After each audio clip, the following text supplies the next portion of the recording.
Let's play a game. At each round, you either win or lose 50% of your current wealth with equal probability. So after round 1, you either end up with $150 or $50. And round 2, similarly, has 4 outcomes.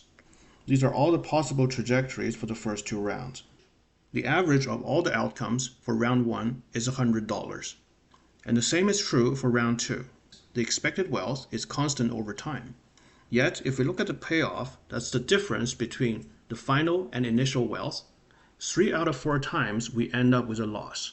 And that's exactly the phenomenon we will study today, known as volatility drag, as well as Ito's lemma, the stochastic calculus underpinning of this phenomenon. Volatility drag explains why expected value does not equal typical experience. In fact, it can be shown that with probability 1, wealth tends to 0 as the game goes on. Hello, and welcome to the 4th episode of the series Stochastic Calculus for Absolute Beginners, in which we intend to cover the basics of stochastic calculus using only basic calculus and probability. This episode is the first milestone of the series, as we will see some non-trivial applications, the fruits of mathematics. We will derive the celebrated Ito's lemma, the chain rule of stochastic calculus, in its most common form. We will then use Ito's lemma to study an important model called the geometric Brownian motion, which in turn explains and quantifies the volatility drag we've seen at the start. Let's go. First things first, motivations. Let's consider a familiar model from calculus, continuous time compound interest as a deterministic model, aka an ODE. dst over dt equals rst, which we can rewrite into a differential form, dst equals rst dt, for some positive constant r. Note that in the differential form, we can interpret the left-hand side, dst, as the amount of interest accumulated in the interval t to t plus dt. And on the right-hand side, we have st, which is the principal, times r dt. Hence, r dt may be interpreted as the interest rate over that time period. A deterministic model is used for modeling zero-risk investments. For modeling assets with volatility, we need to introduce random noise in the interest rate rdt. rdt now has a deterministic component, mu dt, and a random component, sigma dwt, where dwt is the increment of Brownian motion, which we covered in episode 1. Here mu and sigma are both positive constants. And we may expand the right-hand side. And that's the geometric Brownian motion. dst equals mu st dt plus sigma st dwt.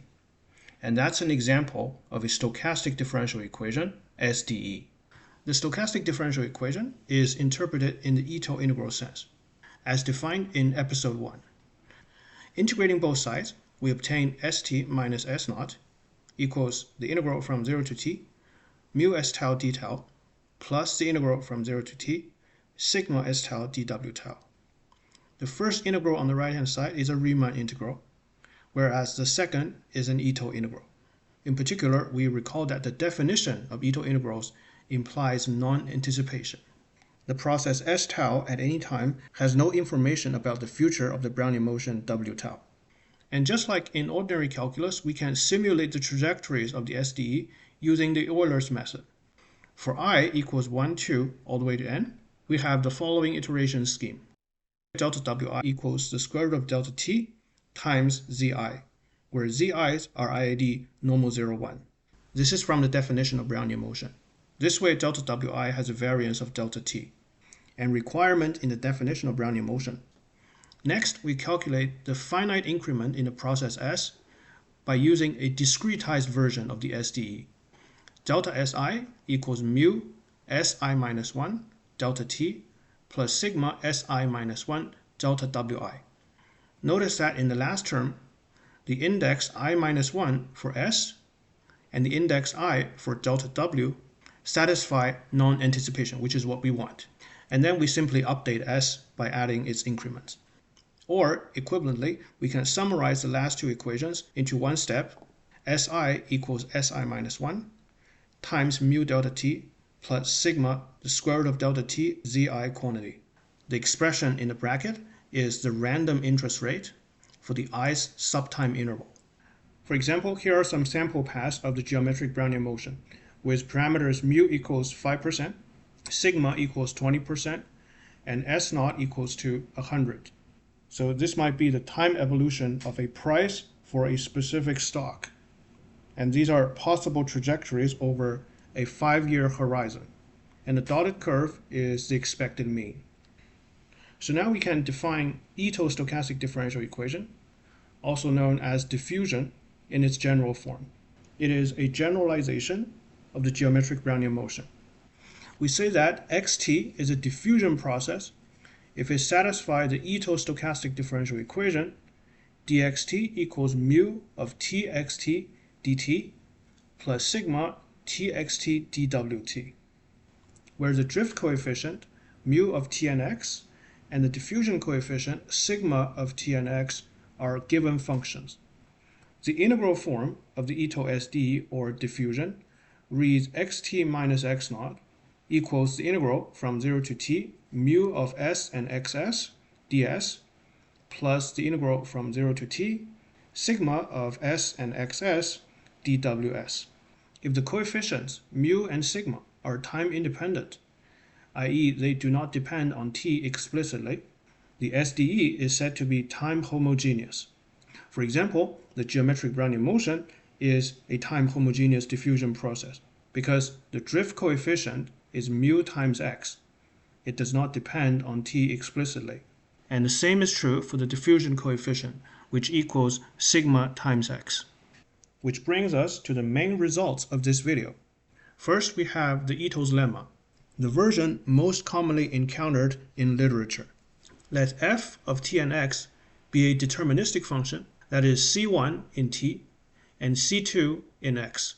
Recall from calculus, c1 in t means the partial derivative of f with respect to t is continuous, and c2 in x means the second order partial derivative of f with respect to x exists and is continuous. And the process xt satisfies the SDE, dxt equals at dt plus bt dwt. And we remark that whenever we write something like bt times dwt in future, it is implied that bt is non-anticipating relative to the Brownian motion wt, unless stated otherwise. And then we have this rather complicated looking formula, but the idea is quite straightforward. We have a process xt, we define a new process by applying a deterministic transformation to the process xt. We wish to express its differential. And it turns out to have this form: the partial derivative df over dt at t and xt plus the partial derivative df over dx at t and xt times at plus half of the second order partial derivative d squared f over dx squared at t xt times bt squared quantity dt plus the partial derivative df over dx at t and xt times bt dwt. So the expression in the square bracket is the drift coefficient for the new process f of t xt. And the new process has a diffusion coefficient of the partial derivative df over dx at txt times bt. Even though it might look complicated, the derivation is no more difficult than the Itô's formula in its basic form, which is episode 3. The next main result is the solution to the geometric Brownian motion, obtained by applying the Itô's lemma. It has the following closed form solution, a rarity among SDEs. The formula reads st equals s naught times the exponential of mu minus half sigma squared quantity times t plus sigma wt quantity. And in particular, the expression minus half sigma squared is called the volatility drag. So here's the derivation for the Itô's lemma.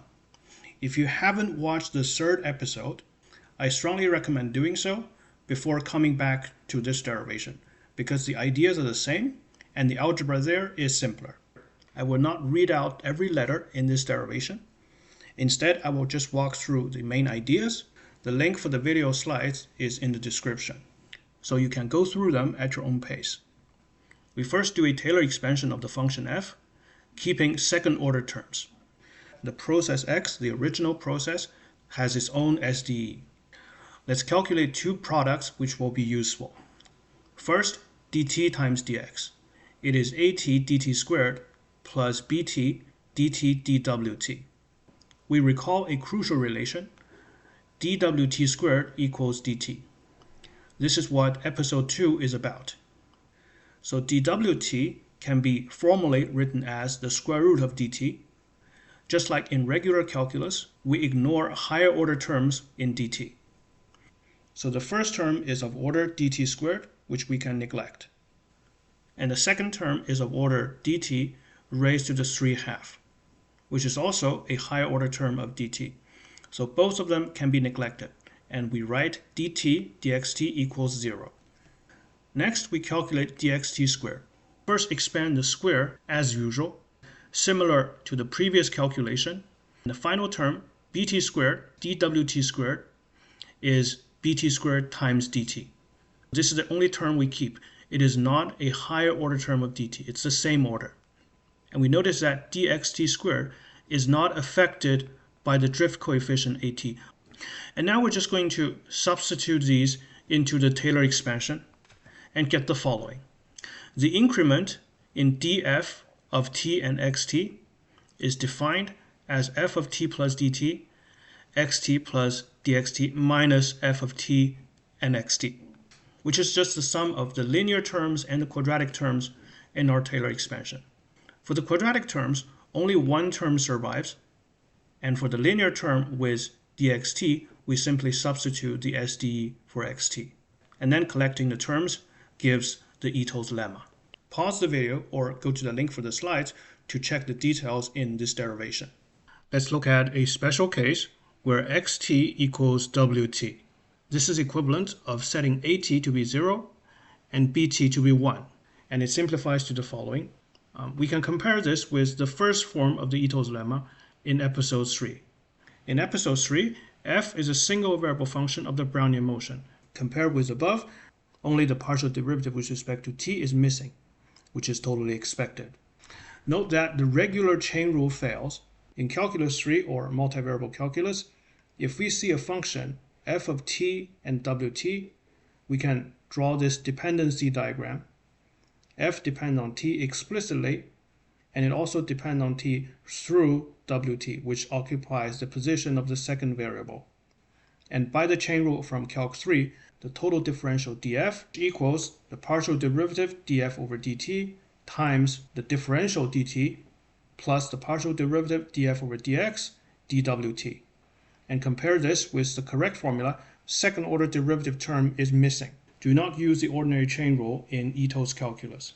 And as we shall see shortly, it is precisely this second order partial derivative term that explains the volatility drag. This extra term is called the Ito drift correction, and it has the following interpretation. It is the systematic deterministic change produced when random fluctuations in xt are filtered through the curvature of a nonlinear transformation f. And by nonlinear, we mean nonlinear in x. If f is linear in x, then d squared f over dx squared would vanish. So the Ito drift correction is purely an artifact of the nonlinearity or curvature of the function f. Let's recall a simple relation. This is derived all the way back in episode 2 using definitions, and we also verified it in episode 3. dwt squared equals dt plus 2wt dwt. This dt term here is purely due to the curvature of the function f of x equals x squared. With the Ito's lemma at our disposal, we can finally solve the SDE of geometric Brownian motion.